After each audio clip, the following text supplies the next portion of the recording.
साथियों, मैं हिमांशु एक बार फिर आपके अपने परिवार अपना भारत रिपोर्ट अर्थात एबी रिपोर्ट में स्वागत करता हूं।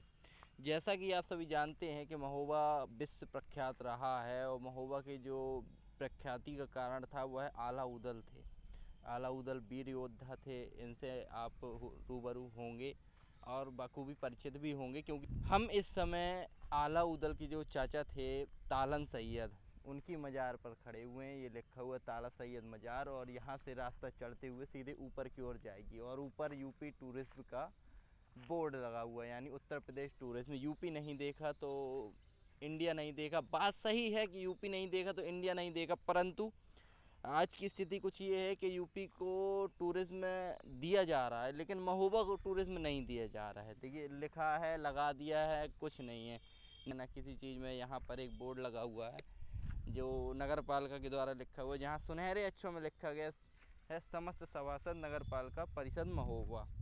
अब इस पे हम ज़्यादा कुछ नहीं कहेंगे, लेकिन हम आपको चल कर के ऊपर से नज़ारा दिखाएंगे और इनके बारे में थोड़ा सा बताने का प्रयास करेंगे। कहा जाता है कि जो ताला सैयद थे वो आला उदल के पिता दक्षराज व बक्षराज के मित्र थे। तो जब उनके मित्र थे तो आला उदल के पिता समान हुए, तो ऐसा ही था, पिता समान माना करते थे। आइए ऊपर चलते हैं, बात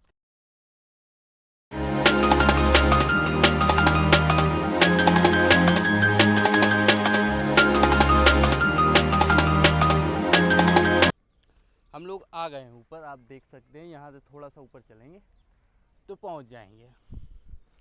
ये आप देख रहे हैं बिजली का खंभा भी लगा हुआ है, लेकिन ये पता नहीं है बिजली का यूज़ कहाँ हो रहा है।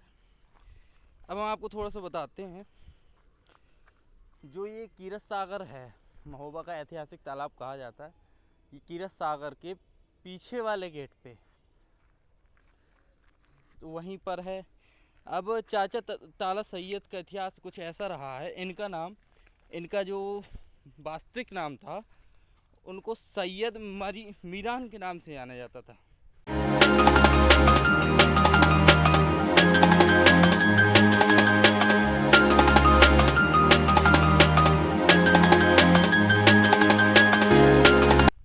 देखिए हम आ गए हैं ऊपर चढ़ कर के, और यहाँ पर देखिए लिखा हुआ है चाचा ताला सैयद की मज़ार। तो यहाँ पर भी कुछ लिखा गया है। यहाँ पर लिखा गया है 56 पागल समिति सेवा समिति आगरा उत्तर प्रदेश, ये संपर्क करें जैसा भी है। आइए हम आपको यहाँ से कुछ दृश्य दिखाते हैं।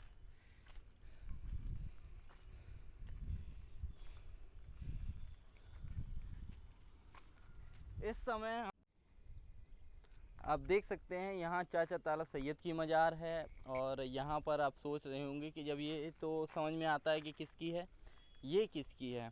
तो कन्नौज के राजा थे राजा जयचंद। राजा जयचंद का एक सेनापति था जिसको झल्लन खां के नाम से संबोधित किया जाता था, झल्लन खां कहते थे। ये उसकी मज़ार बनी हुई है, ये चाचा ताला सैयद की मज़ार बनी हुई। चाचा ताला सैयद की बात करें तो चाचा ताला सैयद गोरखपुर के रहने वाले थे। गोरखपुर के पास ही एक गांव था जो कि हवेली परगना का हिस्सा था, वहीं के ही रहने वाले थे। अब ये बनारस के जो महाराज थे, बनारस महाराज के यहाँ इन्होंने कई साल तक ये रहे और वहाँ के दरबार को सुशोभित किया। कुछ आपसी मतभेद होने के कारण इन्होंने उस दरबार को छोड़ना ही पसंद किया। इन्होंने उसको छोड़ करके ये वहाँ से निकल आए। आला उदल के चाचा होने के साथ साथ पिता समान भी थे, वह उनके सैन्य गुरु भी कहे जाते हैं। जो भी कोई युद्ध लड़ने आला उदल जाते थे वो इनका आशीर्वाद ले करके और इनकी अनुमति के साथ ही जाते थे। ऐसा कहा जाता है कि इनकी अनुमति व इनके आशीर्वाद से ही उनने बावनगढ़ जीते थे। यह सैन्य शिक्षा में इतने कुशल थे कि जो एक बार राजा परमाल थे, परमाल की रानी थी मलना का 9 का हार जो हासिल करने के उद्देश्य से कलिंग राय ने आक्रमण कर दिया था। तो उस समय ऐसा कहा जाता है कि जो ताला सैयद थे, चाचा ताला सैयद, उन्होंने इस आक्रमण को विफल बना करके रानी की सुरक्षा की थी, जिसके कारण जो महोबा के राजा थे, चंदेल शासक, उन्होंने इनको सैन्य गुरु बना दिया था। अपनी जो सैन्य टुकड़ी थी उसका उन्होंने सर्वोच्च गुरु इनको बना दिया था। जैसे हमारे मिलिट्री में होते हैं ना सबसे बड़े अधिकारी, उसी प्रकार से उन्होंने सेना प्रशिक्षण के लिए सबसे बड़ा अधिकारी इनको बना दिया था। उसी की मजार में हम आपको खड़े हैं, हम आपको दिखा रहे हैं। परंतु सोचने वाली बात ये होती है, चीज़ को भी दिखाने का प्रयास करते हैं कि इस चीज़ को कैसे सुदृढ़ बनाया जा सकता है। आप यहाँ पर से देखिए, आपको पूरा शहर दिखाई दे रहा होगा, आप देख सकते हैं।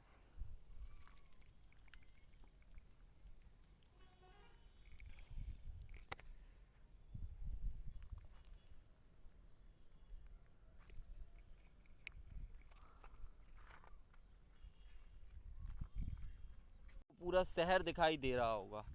अब आप देखिए, यहाँ से ये है हमारा ऐतिहासिक कीरत सागर तालाब, जिसको कीरत सागर झील भी कहा जाता है, जो कि लगभग 1100 ईस्वी में आपके कीर्ति वर्मन, जो चंदेल शासक कीर्ति वर्मन थे, उनके द्वारा यहाँ पर खुदवाया गया था, और ये आज भी है।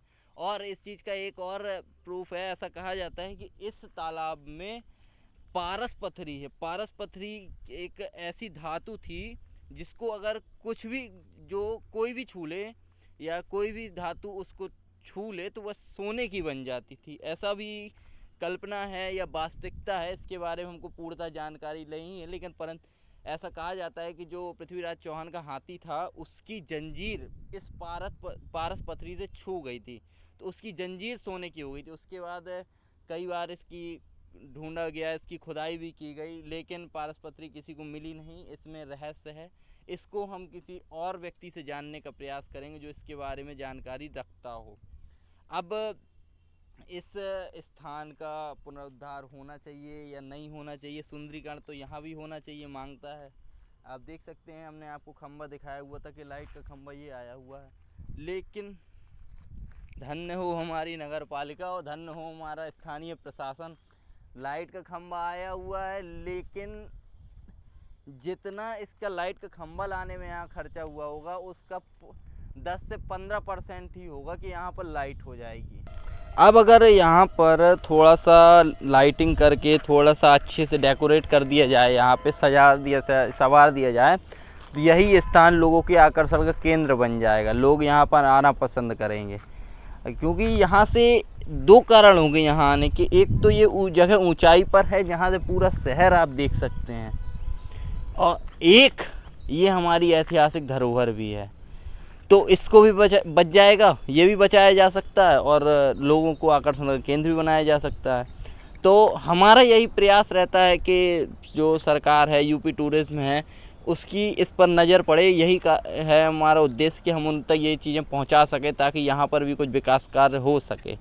तो हम आपसे यही कहना चाहते हैं कि अगर आप लोग भी यहाँ का विकास चाहते हैं, या किसी भी क्षेत्र का हो, टूरिज्म में हो, किसी भी क्षेत्र में हो, अगर आप लोग विकास चाहते हैं, तो थोड़ा सा चुप्पी तोड़िए और थोड़ा सा खुल करके बोलिए।